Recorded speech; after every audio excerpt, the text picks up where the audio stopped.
Welcome back. The Akwa Ibom State Governorship Election Petition Tribunal sitting in Abuja has nullified the April 11 election in 18 out of the 31 local government areas of the state. Now, the Justice Sadiq Umar-led tribunal in its judgment also ordered the rerun of the election in the affected local government areas. It said it was satisfied that there was inconsistencies during the governorship election held on April 11. Justice Umar said the testimony of one of the witnesses, Don Itiebet, a former member of the PDP Board of Trustees, was convincing enough and reliable to the effect that election did not hold where he voted. The judgment was, however, not clear on whether incumbent Governor Udom Emmanuel should vacate office. Meanwhile, Governor Emmanuel himself has been reacting to the judgment. He said it is a clear indication that, contrary to the allegation of the petitioner that his party and his party, of course, that elections did not hold in the state, he remains the governor, having been voted by the people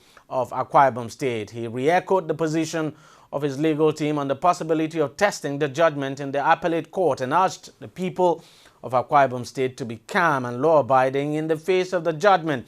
Now, INEC has declared had actually declared Udom Emmanuel winner of the controversial April 11 polls. Udom actually polled a total of 996,071 votes ahead of the candidate of the All Progressives Congress, Umana Okon Umana, who got 89,865 votes. Now, the APC had challenged the outcome of the election at the tribunal and now says even though judgment was given in its favor, it will still appeal against the ruling of the tribunal for remaining silent on the status of the governor after it had ordered a rerun in 18 of the 31 local government areas of the state. No date has yet been fixed for the election rerun. And to shed more light on this seeming controversial judgment, I'm now being joined by a lawyer, Libros Oshoma. Libros, thank you very much for joining us on the program. Let me start by asking, could you just clarify this situation for us? Election, according to the tribunal, rerun should be conducted in 18 of the 31 local government areas in that state, yet you still have the governor sitting there as the governor of the state. I mean, the tribunal did not remove him. Yes, basically, the tribunal, like you said, the tribunal nullified the election in 18 of the local government out of the 31 local government in the state. But one would have expected also the tribunal to make a consequential order in the light of his findings that there were irregularities or that there were no elections in 18 of the local government area in the state. Going by the provision of Section 179, subsection 2, paragraph B of the 1999 Constitution that says for any candidate election where there are two or more candidates and for any candidate to be declared as winner, that candidate must pool at least 25% of the votes in two-thirds of the state. And if you look at two-thirds of 31 and two-thirds of the local government in the state, two-thirds of 31 is approximately 21 local government.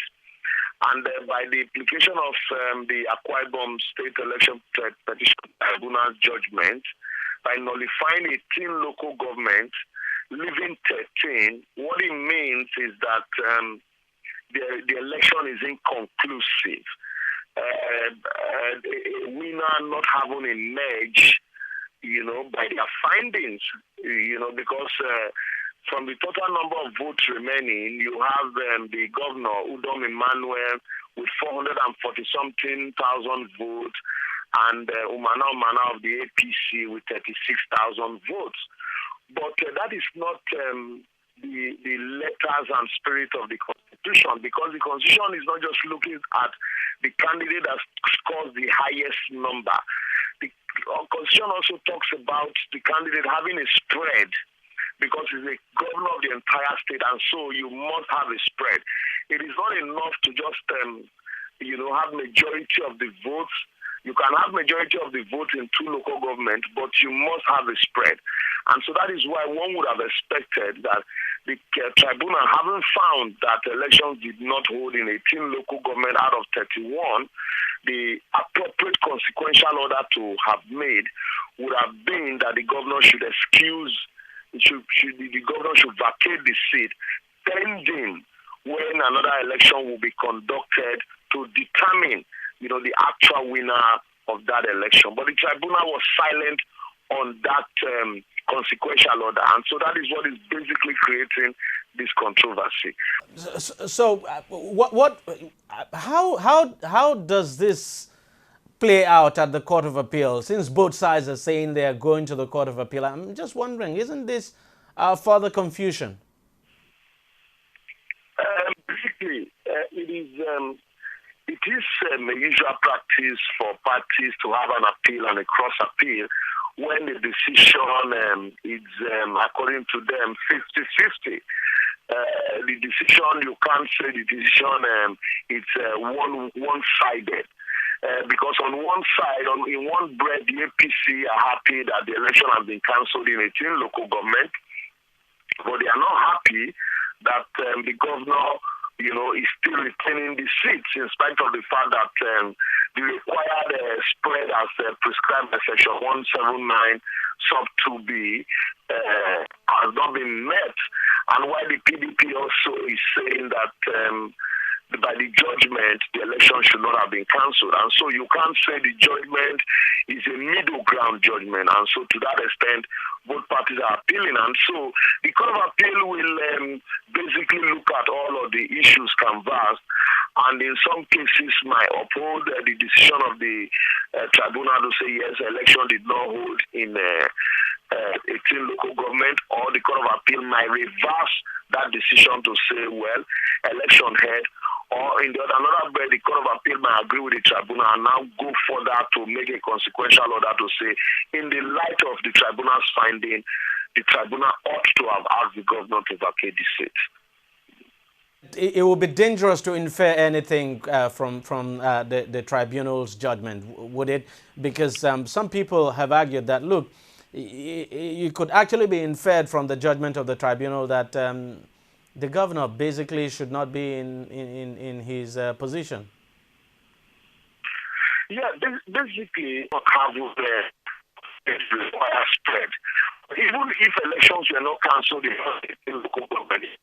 the line has gotten so bad. But thank you very much for your contributions. We thank you very much for those wonderful thoughts, as always. Libra Soshoma, lawyer and, of course, a political analyst, joining us to make sense of what has actually happened in Akwa Ibom State. So we see where both sides take this case from here. We'll take another break now, but still ahead, we'll hear from one of Nigeria's top security experts on his take on the December deadline for the military to end the Boko Haram insurgency. Continue to stay with us. Every day, every hour, and every minute, news break in Nigeria. Things happen so fast, it's most times difficult to track and comprehend them. But that's what we do right here on DEJI360. 2015, would you want to come back again? It's like asking Jesus Christ if he knew he was going to die, will you want to come back as the savior of the world again? We do not just help you track the stories, we break them down, explore all the angles, analyze the issues so that you can fully comprehend the stories and use them to make the right decisions.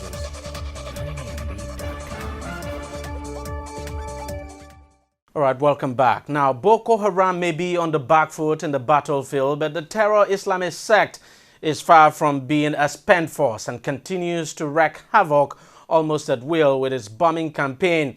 And now, last Friday, October the 23rd, at least 23 people were killed in a suicide bombing at a mosque in Maiduguri, northeast Nigeria, raising fresh security concerns after a wave of similar attacks. Now, the attack happened shortly after 5 a.m.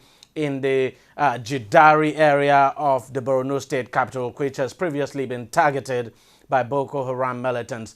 When you do the count now, Maiduguri has been hit 6 times this month alone, with a total of around 76 people killed in all the attacks. As usual, no one has claimed responsibility for the attack, but Boko Haram is generally suspected. Nigeria's military has claimed a series of successes against the sect, recapturing territory seized by the militants last year, as well as the mass surrender of fighters. Now, senior officers have even characterized the increase in seaside bombings against so-called soft targets as a sign of the group's desperation. And in the midst of all of this, Nigeria's President Muhammadu Buhari has said the military is on track to meeting a December deadline to bring the 6-year insurgency to an end. At least 17,000 people have been killed and more than 2.5 million made homeless by the violence which has spread into neighboring countries Niger, Chad and Cameroon. Nigeria military chiefs have insisted they would meet that December deadline. But one of the country's top security experts says it would be a tall order. Well, the deadline that was given, the presidential order that was given, I think was given perhaps just in the spirit of goal setting goal for the military to achieve. I don't think it was meant as a realistic deadline, because there is nowhere you defeat terrorism on some kind of a timetable. Say, okay, in 3 months you'll be defeated, you'll be gone. It doesn't happen like that. We know that terrorism persists for years and years and years. It's like the Irish struggle. It began so far back when, with the Clerkenwell prison bombing in 1867 in the UK. And now the Irish nationalists from 1883 to 1885, they did a lot of bombings, just like we see Boko Haram doing, bombing bridges, bombing railroads. Even they bombed Scotland Yard itself. And this eventually led to the removal of a special group of people from the detective branch of Scotland Yard and designating them as special branch, that is intelligence, like what we have in Nigeria now today, SSS, you know, that because they needed to get information to be proactive in defeating Irish terrorism on British soil. And yes, on British soil, in Britain, not in UK. All of it is UK, on British soil. So that is why they went to that level. So what I'm saying is, and it's here today. So what I'm saying is, you know, you don't look at the Americans, for example.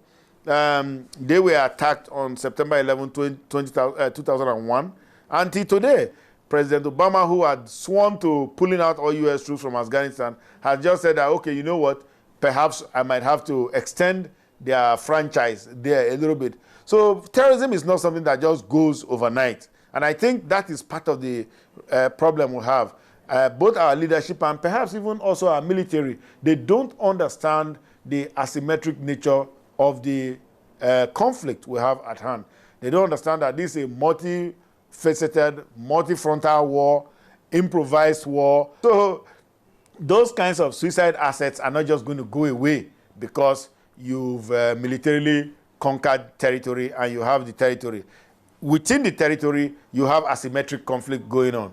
They will come up like normal people. When you say terrorism must stop, you mean all those asymmetric attacks, all those SB attacks, suicide bomber attacks, they will also be checked. Now, but how do you do that? That requires a different type of security architecture, not the one. I think what the president meant was that the holding of territory by Boko Haram should be over by perhaps December 31st. But that does not mean that Boko Haram terrorism or that Boko Haram will be defeated, because Boko Haram is still a viper. It's a very, you know, it's a poisonous viper, and it will continue to sting until we put in the necessary security architecture, until we address the asymmetric nature of the threat that we have here. Because an asymmetric war needs improvisation, it needs no front lines, and asymmetric response is the same thing, improvisation, no front lines. Because if you are defining front lines, that's why we were in the northeast combating them, they're in Abuja bombing us. And they are attacking Okene in Kogi State. You know, so that is the kind of asymmetric, and they are infiltrating Lagos. So that is the kind of asymmetric, that is the nature of asymmetric warfare. Of asymmetric warfare, there is no front line. The army cannot win the war against terrorism. The war against terrorism will have to be won by all Nigerians, because terrorism, particularly the nature that we have, guerrilla tactics, bombs going off here and there, is something that you build up the entire society to confront. It's not something for army. How many members in the Nigerian army? The whole of Nigerian army and the whole of Navy and Air Force is no more than 100,000 members in this whole country. So they cannot police the whole of Nigeria and be able to defeat terrorism when you have this kind of nature of asymmetric conflict. What do I mean by that? We are, as the government, is supposed to enroll citizens in helping in the fight against terrorism. I think one of the most important things that Nigerian troops can do against Boko Haram right now is to see that the entire Sambisa forest and perhaps even Balmore forest is sanitized. Because I think, and then the other thing is, Boko Haram, they are not static. They are not just sitting there. We should look in other places. We should conduct proper threat assessments and know where they might be. Because we are only focused on the Northeast, and it has gone abroad. It's not only in the Northeast. They are all over the place. They are in Kano, for example. They are very operational. They are in Abuja. They are very operational. If you see, there's been consistency of bombing of Nyanya, Kuje, those outlying districts. They reside there, So what I'm trying to say is we have to do, the army itself needs to conduct, because at the end of the day, just like you are asking me now, what is the army doing? People are going to say, oh, the military authorities are not doing enough. But really, it's not the job of the military authorities to do what you are asking to be done. The military authority, a military man is given a specific mission. He is told, go and flush out Boko Haram from Gamboru Ngala, for example. They go there and flush out Gamboru Ngala. But if Boko Haram goes across to New Marate and bomb, they didn't tell them to go to New Marate. So they were looking for the guys in Gamboru Ngala. And they don't have that much resources to spread all over. Just for your information, Borno State is the largest state in the country. So you don't have enough military resources. Even if you pack all Army, Navy, Air Force and put them in Borno State, you still can't stop everything. It takes a different security architecture to stop the kind of attacks we are seeing now. Now, it's been over a decade since the Nigerian national carrier Nigeria Airways officially folded up operations after accumulating a huge debt as a result of mismanagement and corruption. But in April this year, President Muhammadu Buhari asked the country's aviation authorities to commence work to re-establish a national carrier for Nigeria. Aviation experts, however, warning that the president could be toying with a venture that may not fly. Here's what one expert had to say about the issue. As I have always said, and as I've told the government when they asked me, the people are looking at it from a myopic point of view, not having a bird-eye view of the situation.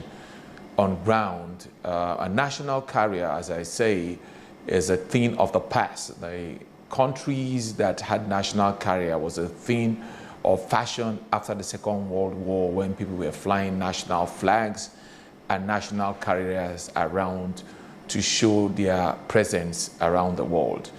But between 1934 and today, 2015, 98% of those national carriers don't exist anymore because people have found out that government really does not have business in business.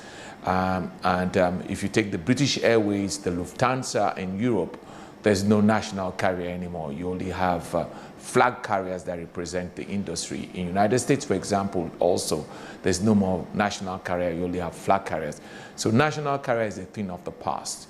And with oil today, with our limited resources that we have in Nigeria, I don't think national carrier is a need for Nigeria today, because if you take what we have at oil today at 50 naira or $50 a barrel on the average, and going down to $40, if you take our needs, our wants, and our likes, if you put national carrier, how many percentage of Nigerians are really flying? And with our resource today, are we going to put $5 billion into a national carrier that will probably not have an end? Definitely will not have an end. And it is, to me, a distraction to the government of today that we all voted for and we're hoping to succeed. to be floating a national carrier idea to the government. Government should look more into flag carrier and how to encourage the industry, which we have, that it's really in its infancy stage today and not where we should be. Because if you take Nigeria aviation, its contribution to the GDP at 0.4% is a shame. We're not talking about 1%, we're talking about 0.4%. When we have countries like Emirates contributing 27% to their GDP and 28% by Ethiopian Airways, Nigeria has no reason. We have the same catalyst and the same geographical location like those countries to contribute meaningfully into our aviation. The World Bank has said capital flight out of Africa is about 11 billion, and Nigeria accounts for 60% of that. So we should be looking at how to harness those kind of money floating out of our country or floating out of Africa than floating a national carrier at this time. The government really needs to look at the policy governing aviation today. We need to go back to the foundation, because you cannot build something on nothing.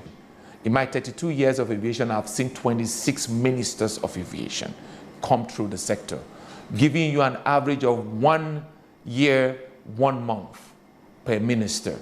And 25 of those ministers had nothing to do with aviation before coming to be Minister of Aviation, and had nothing to do with aviation after they became ministers. So it's just a passing through phase for them. Right now, there's nothing. The policies are wrong. So we need to go back to the roads and put the policy right. For example, the policy should be tailored towards making two things, as I say, for this government.